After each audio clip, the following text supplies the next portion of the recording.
Ove godine, za razliku od prethodnih godina,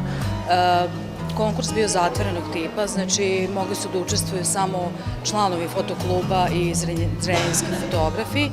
za razliku od ranijih godina kad je bio otvoren i učestvovali su i autori iz cele Srbije, znači kogod je želeo. Ove godine je pristiglo 230 radova, fotografija od 34 autora, što je više nego ranijih godina kada je bilo otvorenog tipa, to je recimo zanimljivo. Zatim rekla bih još da je konkurisalo dosta mladih, to su znači deca, mogu da kažemo, mladinci koji su tek završili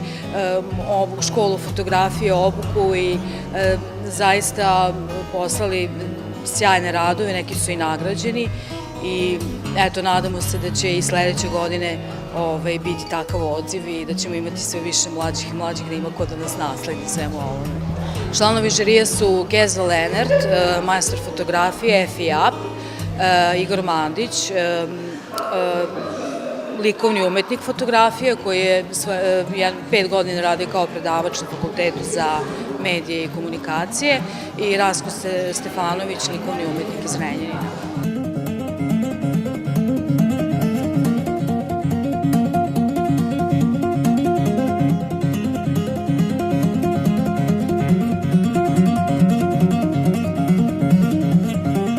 Vrlo interesantna izložba iz prostog razloga što ovde učestvuju ljudi najrazličitijeg profila,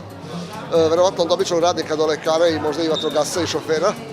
i svi oni imaju neko svoje viđenje fotografije. Danas je fotografija postala narodna umetnost,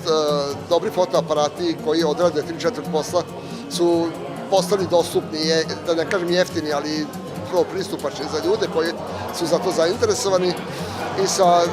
tehničke strane fotografije su bile 99% dobre, jer bilo bi zlo i naopako da nisu. Uvijek preferiram izložbe koje dobijamo slike na papiru. Ovde to nije bio slučaj, dobili smo digitalne fotografije koje smo gledali na ekranu televizora velikog i tu uvek se postavlja pitanje, ja bar sebi postavljam to pitanje kao član novih žirija, da li ja vidim isto to što je autor hteo da vidi, da li je fotografija možda tamnija ili svetlija od ono što je autor hteo. Međutim, koliko vidim fotografije ovde koje su izložene, sve je to ispalo dobro i ako smo imali možda neke dileme, te dileme su razrešene međusobnim konsultacijom članova žirija i malo su i prisutni navijali ponekad i tako da je ispala jedna dobra izložba.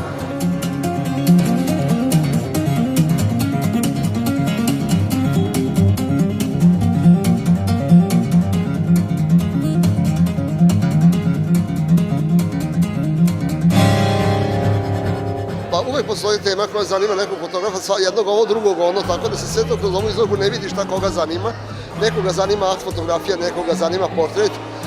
Najveći broj ljudi je snimio one fotografije, takozvane street foto, znači fotografije sa ulice, fotografije koje su možda ljudi neprimetno snimljeni i tu može da se naprave dobre stvari, a ima opet oni drugih koji se dogovore sa modelom pa onda rade nešto po dogovoru, to opet ispadne dobro ako je to dobro dogovoreno, ako je to dobro fotografisano, tako da ne vidim ja tu da je neko zavukao baš na ovu ili na onu stranu. Izložba je onako opšta, da kažem, znači ima svega, ima i dobrih ovih, dobrih onih i dobrih onih fotografija. Inače, 50 godina se bavim fotografijom, do godine će biti 50 godina i prošle godine sam žirirao 18 međunarodnih izložbi fotografija, tako da imam relativno dobar pregled